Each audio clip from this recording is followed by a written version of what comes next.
John Loren. After all this time, the name's still there. Could a place like this ever be built up again, I wonder?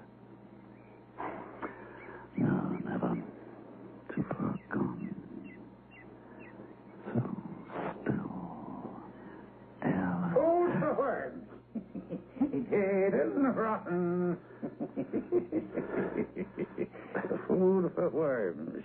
Dead and rotten. Hello. If death was a thing that money could buy, the rich they would live, and the poor they would toy. I was thinking of going inside. It must have been a fine house. It was a grand house in its day, sir. The Loren House in the Sarsfield. Sir Dominic Sarsfield was the last of the old stock. He lost his life not 6 foot away from where you're sitting.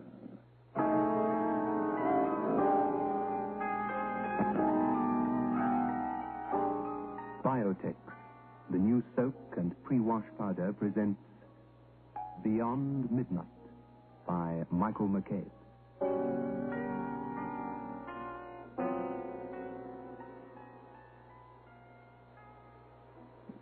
Just soak in Biotex.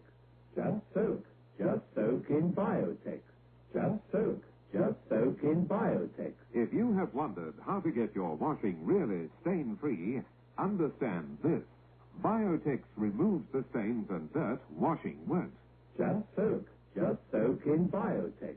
Stains, grass stains, tiresome collar and cup stains, ingrained dirt, soil and grime. Out they all come, and you don't stir a finger. Just soak in Biotex. Biotex with natural enzymes is the pre-wash powder with the most enzymes to give you extra pre-wash power. Absolutely no rubbing, no color loss, no fabric wear. Use it for cotton, silks, woolens, synthetics. Use it to make new again.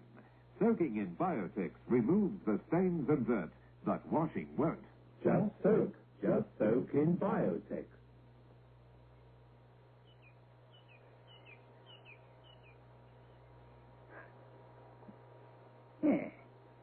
Do you mind that mark, sir? 7 or 8 feet off the ground, sir. Yes? That's 7 foot off the ground, sir. Maybe 8. Did you not mind what it is? Well, I dare say not. Unless it's a stain from the weather. Oh, it is nothing so lucky, sir. Nothing so lucky. That's a splash of brains and blood. It's there 100 years, and it'll never leave while the wall stands. He was murdered, then? Worse than that, sir. Killed himself, perhaps? Oh, worse than that, it's served this cross between us and harm. I'm older than I look, sir. You wouldn't guess me years. Well, Oh, don't be put out by the hump on me back. It's been there since my birth, and I no longer mind it. Though it might throw a man into a quandary if he's asked to tell me years, huh? Well, I would say you were 55. Huh? I was 79 last Candlemas. And 55, all right. And something at the back of it, too. Well, I can hardly believe it. But you don't remember Sir Dominic Sarsfield's death, do you? No, sir. That was a long while before I was born. But my grandfather was bottler here long ago. And many a time I heard tell how Sir Dominic came by his death. It must have been one of the most beautiful houses in the whole of Ireland in its day. The wind ripped the roof and the rain rotted the timber. And little by little, in 80 years' time, it came to what you see. But I have a liking for it still, for the sake of old times. I never come this way, but I take a look in. I don't wonder you like it, though. Beautiful spot. Never seen such noble trees. I wish you'd seen the Glen where the nuts was ripe. They're the sweetest nuts in all Ireland, I think. You'd fill your pockets while you'll be looking about you. I know woods. Your Honor, the woods about here is nothing to what they were. All the mountains along here was woods when my father was a bassoon. And Maroa Wood was the grandest of them all. All oak mostly, and all cut down as bad as the road. Not one left here that's fit to compare with them. Which way did your honor come hither? From Limerick? No, Killala. Well, then you passed the ground where Maroa Wood was in the former times. You came under Lisnafora, the steep knob of the hill above the village here. 'Twas near that Maroa Wood was. And 'twas there Sir Dominic Sarsfield first met the devil. Hinges the Lord between us and harm. And a bad meeting it was for him and his. The devil? Aye, the devil. What happened, Sir Dominic and... Sit ye down, your honor. And maybe I'll tell a tale that'll make your hair stand up on end. Yes, I'd like to... It was a fine state when Sir Dominic came to it. Facing and fiddling 3/4 for all the fiddlers from many mile around. There was wine by the hogshead for the quality, and beer and cider enough to float the navy for the boys and girls and the likes of me. Oh, there was money, me boy. There was money. And when Sir Dominic came to power, he set about getting rid of it. Been educated in England, you know, spoke with a lardy-dar tongue. He showed off his dogs and horses, and he travelled in France, and he had a great time of it. And once he was gone merry-making for so long, not a folk heard tell of him for 3 years or more. Though the place was kept, of course, waiting on his return. And my grandfather ran the house attending on Sir Dominic's coming back, you see.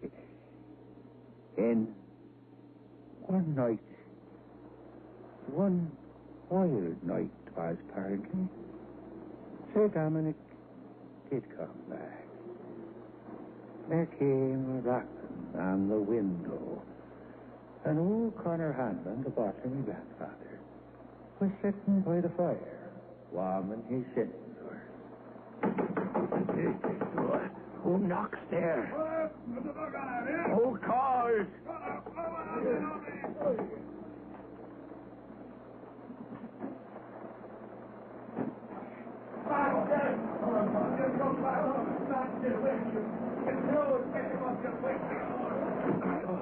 Oh, will you have ale? And you must need food. Oh, never mind all that, Connor. Sit down. Sit here. Sit opposite me. I want to talk with you. And don't be afraid to say what you think. And why should I be afraid, Master Dominic? Yourself was always a good master to me, and so was your father, rest his soul before you. And I'll say the truth and dad a dimmer, and more than that for any Sarsfield of the Northern, much less yourself. And good right I have.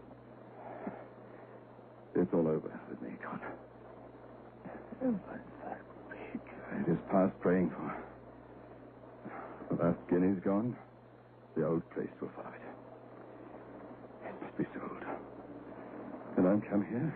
I don't know why. To have a last look around me, like a lost ghost, before I go off into the dark again. It was the gambling and the drinking and the womanizing. But enough of that. Listen to me. If you should hear of my death, be sure to give the oak box. Yes, the oak box in the closet, Con, to my cousin Pat Sarsfield in Dublin. And the sword and the pistols my grandfather carried at Aughrim and 2 or 3 more trifling things of the kind.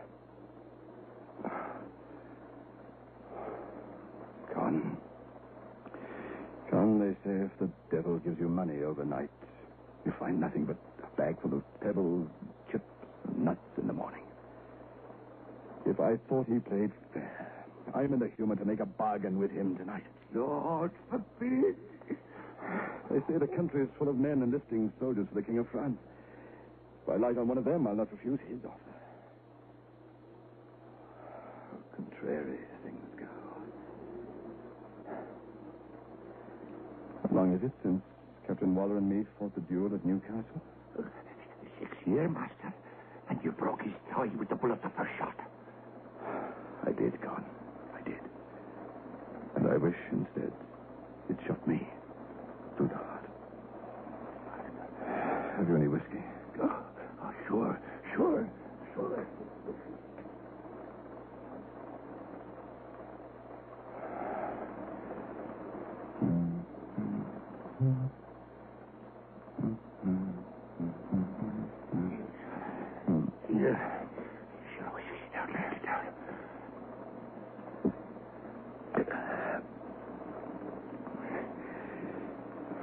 I'll go out and have a look at my horse. Sure, I won't be a minute running out to the stable and seeing your horse for you, mister. I'm not going to the stable. I may as well tell you, for you find it out anyway. I'm going across the deer park. If I come back, you'll see me in an hour's time. But anyway, you'd better not follow me, for if you do, I'll shoot you. That'll be a poor ending to our friendship. And with that, he walks out into all the weather, leaving me grandfather with a heavy heart. He went down towards Moreau Wood, and I guess he made up his mind that if no better came to himself between that and there, he'd hang himself from one of the oak branches with his cravat. And the weather cleared itself away anyhow. The night got finer, though it was still cold. The whiskey had cleared his head, no doubt, and he was thinking of enlisting, to be sure, in the French king's army when he walked into the wood and sat down. He knew full well that a man might take his own life any time. What if it puzzled him to take it back again? Yet, despite the cold, he was almost falling asleep when he spied a fine gentleman coming to meet him. I guess he was a handsome man like himself, and wore a cocked hat with gold lace around it, such as officers wear on their coats. And he had on a dress such as French officers wore in them times. He came and stopped in front of Sir Dominic, and the two gentlemen took off their hats to one another. I am recruiting, sir, for my sovereign. And you'll find my money won't turn into pebbles, chips, and nutshells by tomorrow. And I'm thinking, sir, that gentleman pulls out a big pack of money and gold. And the minute he sets eyes upon him, Sir Dominic must have felt the very hair stand up straight on his head.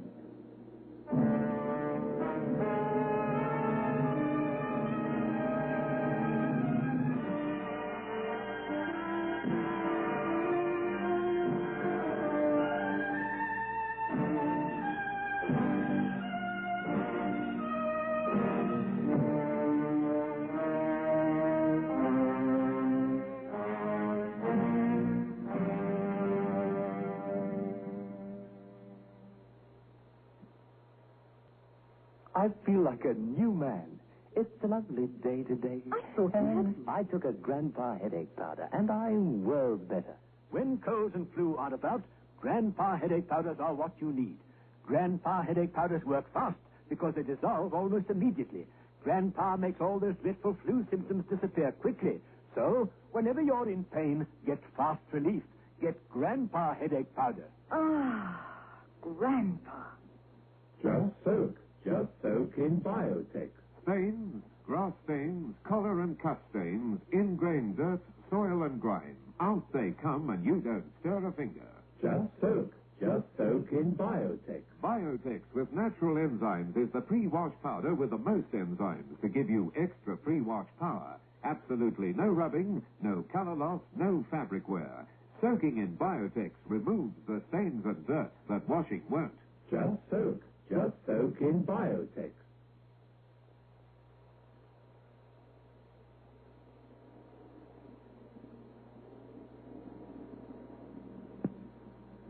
Don't be afraid.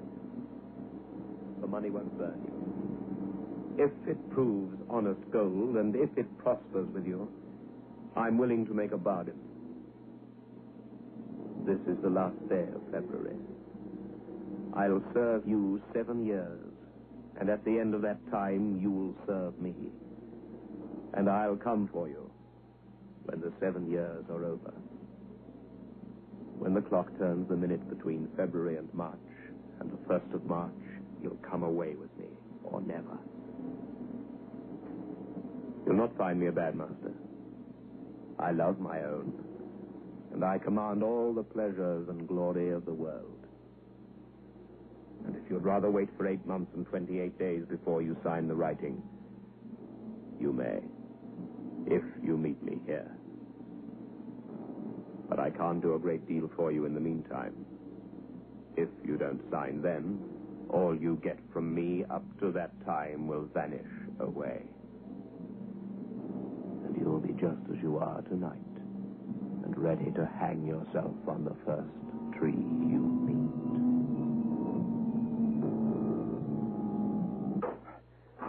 I don't know, Con. What's in it? It's the heaviest load I ever carried. Open it, Con. Open it.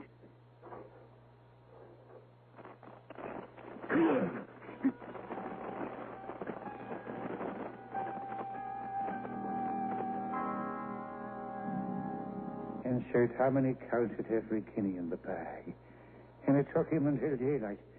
And he made Connor, my grandfather, swear to tell no living soul about it all. And Sir Dominic went about spending the gold in the bag. And the 8 months went rapidly away. And the appointed day drew close.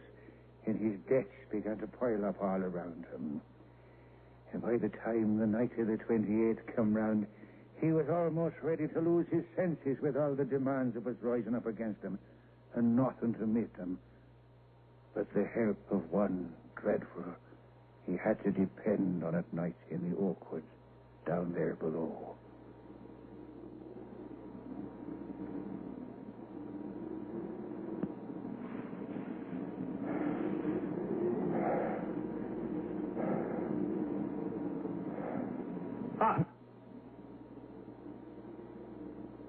You found the money good, but it was not enough. No matter. You shall have enough and to spare. I'll see after your luck, and I'll give you a hint whenever it can serve you. Any time you want to see me, you only have to come down here and call my face to mind and wish me present. You shan't a shilling by the end of the year, and you shall never miss the right card, the best throw, or the winning horse. Are you willing? Willing. Take this needle. I require 3 drops of blood from your arm. I shall catch each drop in this acorn cup. Prick your arm. Now.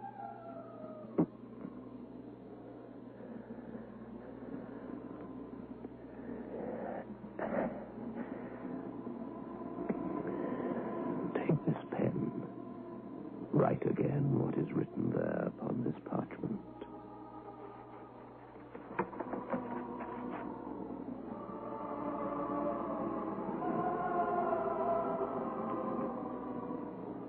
The bargain is sealed and can never be broken.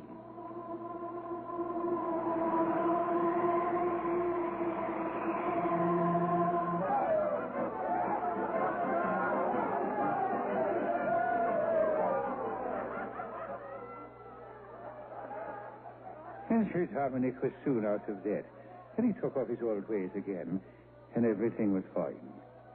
But there was not a poor man on the estate that was not happier than Sir Dominic.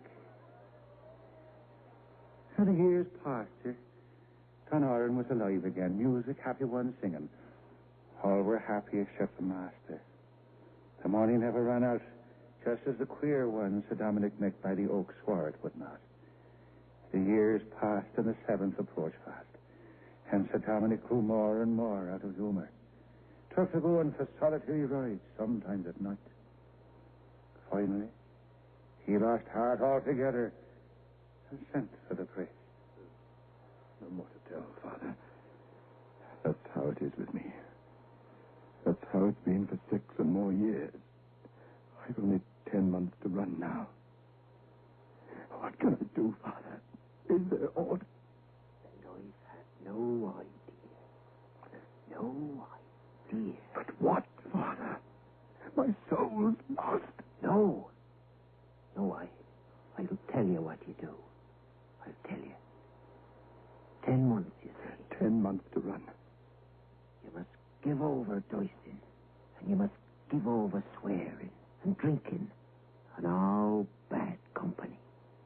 You must live a virtuous life, a steady, blameless life, until the 7 years bargain is out. You must live as if in retreat. Oh, Dominic,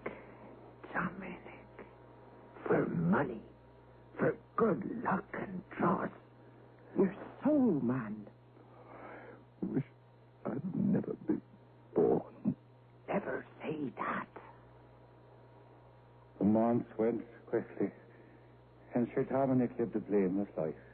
Not a curse passed his lips, not a dice did he throw, not a wild dance did he lead. Never looked at a loose woman.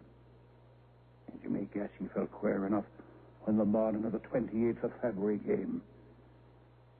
The priest came again by appointment, and for hours they prayed together till the clock struck 12. Sir Dominic and his reverence were together in the room, you see, and kept up their prayers till the clock struck 12 and an end of February for that year.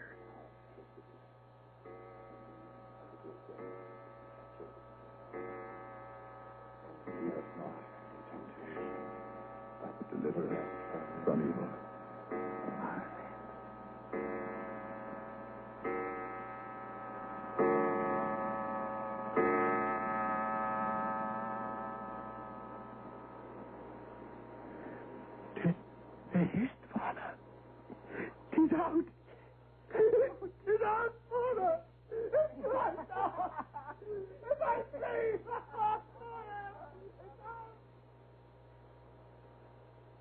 So now Sir Dominic thought he might as well have a pleasant evening. After all, he's fasted and praying. He sent round a half a dozen of his neighbouring gentlemen to come and dine with him.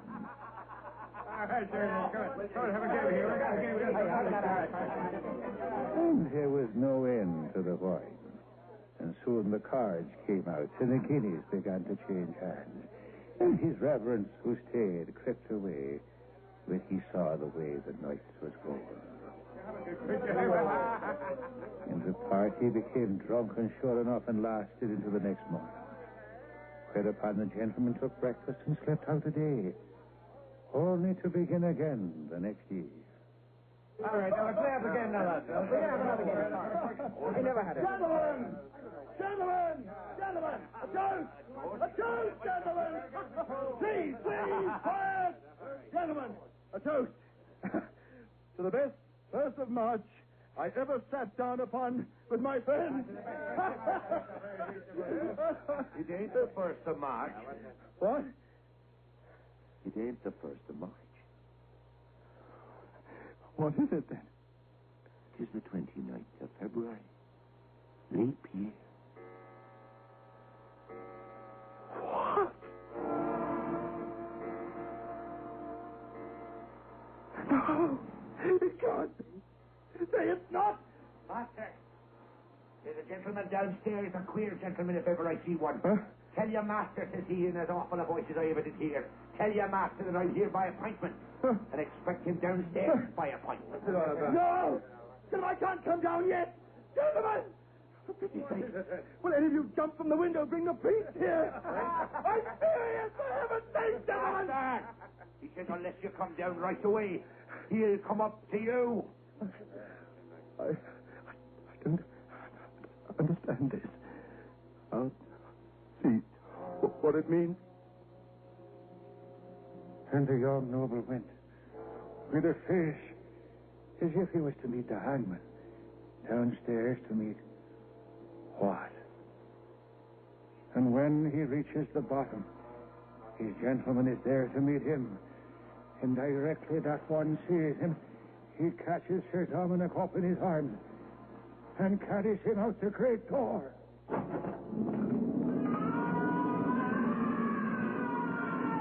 Master Dominic! And the queer one carries Sir Dominic outside and whirls him round high with the strength of a beast and crashes his head upon the wall.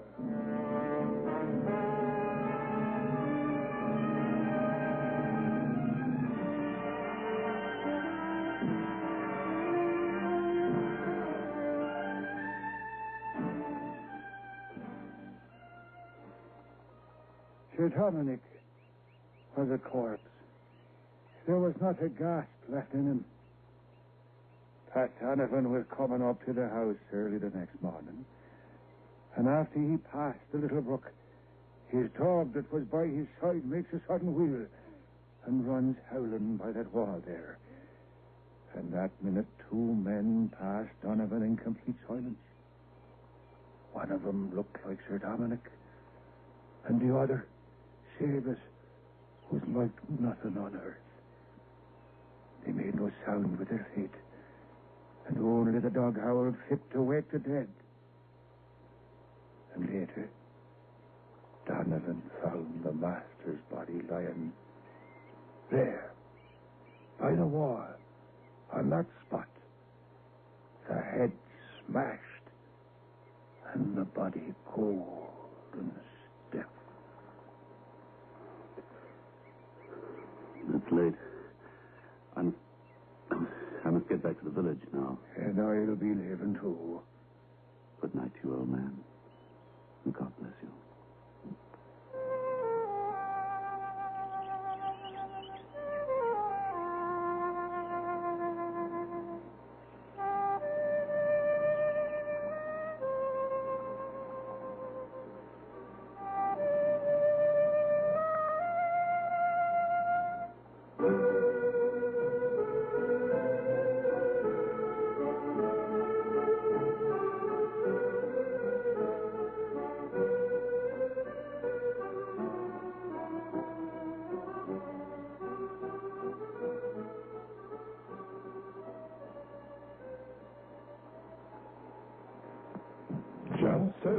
Just soak in Biotex. Just soak in Biotex. Just soak in Biotex. If you have wondered how to get your washing really stain-free, understand this. Biotex removes the stains and dirt washing won't. Just soak in Biotex. Stains, grass stains, tiresome collar and cup stains, ingrained dirt, soil and grime. Out they all come, and you don't stir a finger. Just soak in Biotex. Biotex with natural enzymes is the pre-wash powder with the most enzymes to give you extra pre-wash power. Absolutely no rubbing, no color loss, no fabric wear. Use it for cottons, silks, woolens, synthetics. Use it to make new again. Soaking in Biotex removes the stains and dirt, but washing won't. Just soak in Biotex. Beyond Midnight is presented every Friday night at 9:30 by Biotex, the new soak and pre-wash powder. The program is adapted for broadcasting and produced by Michael McCabe.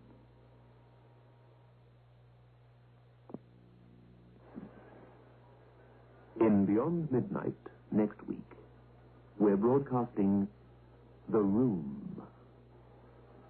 This is a rather frightening tale in the great tradition of ghost stories.